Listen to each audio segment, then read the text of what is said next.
Hi, hope you're keeping safe and doing super awesome. If we've not met before, my name is James and I'm from Sydney, Australia. We've unfortunately been in lockdown for the past 61 days, 8 hours, 51 minutes and 58 seconds. But anyway, I thought this was the perfect opportunity to show you how to build a moss pole from start to finish. Remember, if you like today's video, don't forget to give it a thumbs up, hit that subscribe button if you haven't already, and tap that bell icon so you get notifications so you don't miss any updates when new videos drop. Now don't go anywhere.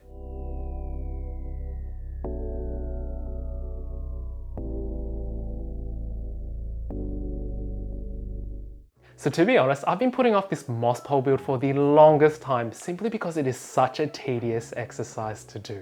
Now, today is the day I've committed to do it, and hopefully this video helps you on some tips and tricks what you can do when you're embarking on your DIY solution. If you're wondering whether you should be using one at all, it can facilitate some amazing growth. Now, when I started using one on my Monstera Thai constellation, I saw aerial roots produce more aerial roots that I had never even seen before. So it's an absolute no-brainer if you want luscious and plentiful of growth. So let's talk about what you need. I purchased all these items from Bunnings Australia and Flower Power, and I'll leave a link to the description box with all the items that I used in today's video if you wanted to create a shopping list for yourself. I've got a PVC metal garden stake over here, which measures 90 centimeters, roughly about $5 from Bunnings. I've got garden mesh, which is from a brand called Whites. The grid is 12.7 millimeters by 12.7 millimeters and costed me about $38. This measures quite nicely with the garden stake because the width is 92 centimeters, and basically this creates the foundation and the base for your moss pole. I've got a 500 gram sphagnum moss bag over here. However, you can purchase the 150 grams because you don't need that much. We had a huge shortage of sphagnum moss here in Australia because every time I went to Bunnings in the past couple of months, they were always out of stock. When I saw this at Flower Power, I jumped at the opportunity to buy the big packet because I wanted to use this for propagation in the future. You'll also need scissors, a strong pair of cutters. I've also got a pair of pliers here and a rubber band because I wanted to tie up that sphagnum moss bag once I'm done with it, a bucket, and optional, you can use measuring tape. Hold on, I'm gonna have to stop myself here. I forgot to mention you're going to also need PVC coated garden wire. The PVC coated garden mesh that I purchased from Bunnings already comes with PVC coated garden wire. If you don't have it, this is an absolute must as it's used to stitch up the pole. If purchasing separately, this costs approximately $3. In total, you're going to spend about 58 to 80 Australian dollars, granted you already have scissors, cutters, pliers, and a bucket in your inventory. Unpause. All right, let's get started. So the first thing you want to do is grab your bucket and fill it up. I think I'm going to fill about 1/6 of the bucket with lukewarm water. This is so we can prepare the sphagnum moss before we actually embark on the moss pole build. So once you've done that, put that to the side and grab your sphagnum moss and cut it open, of course. I'm going to strategically do this on the side so I can seal this later. So grab some of this sphagnum moss with your hands. Put that over your bucket so you don't make a mess. And then loosen it up a bit because it is quite compact, but if you can see that. So I've got my rubber band and I'm just going to tie this up so I can use it later. Put that on the side. And then now we want to work with this sphagnum moss. So moisten it and then just work your hands through that bucket. So then it's nice and moist. You can opt to do this over your laundry sink if you don't want to put it in a bucket, but I just find that using a bucket is easier. Let's start getting into our garden mesh. So I'll cut this one open. And then I'm just going to tear this away. And be very careful with your hands because garden mesh is actually very sharp. So what's also great about this garden mesh is that it already comes with these wires, which you'll use to stitch up the moss pole when you're ready. But if yours doesn't come with it, Make sure that you've also got some wires on hand so you can use that to stitch that up later. See that? I'm just going to undo it.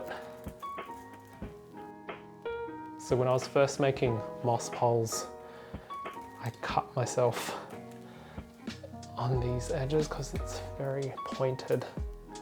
Hot tip, if you're purchasing this product, don't pull all the wire out, as it'll unravel the full length of the mesh. But anyway, we won't pull the whole thing out, but basically I want to start cutting this garden mesh. This is where your strong cutters will come into action. And a typical moss pole measures about 20 to 21 centimeters.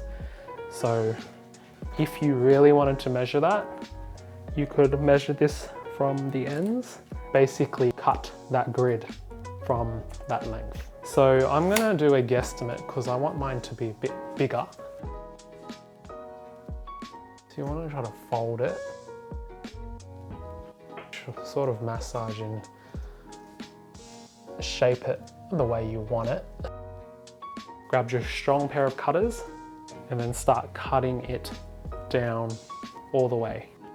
So this step took me about 3 minutes in real time, but be absolutely careful with the garden mesh.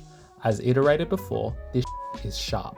A strong pair of scissors or cutters is essential to pierce through the mesh. Once you've cut that through, you've got your base.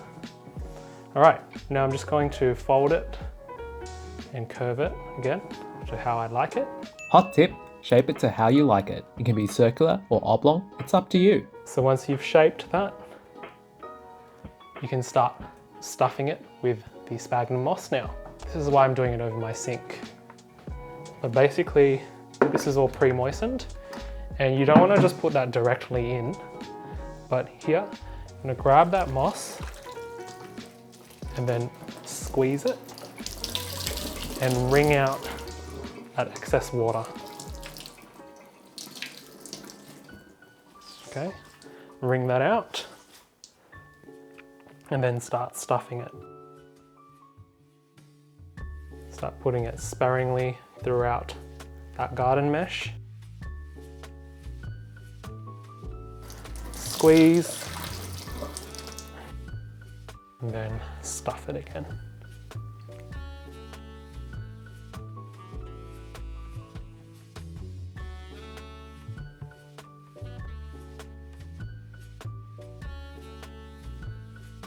Now we're going to start stitching this up. We basically grab the garden wire we have here, grab your tough pair of cutters and cut these into little pieces.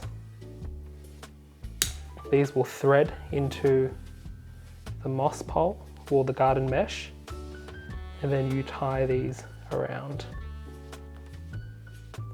So tip, you can actually grab a pair of pliers to help you thread this, but I think this is the trickiest part. So if you find that it's not going in, try to bend that mesh a little bit further in.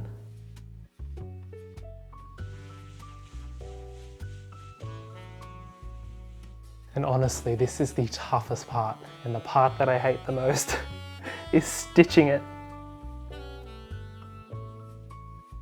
So I'll cut a whole bunch of these, so then I can have these pre-ready to stitch.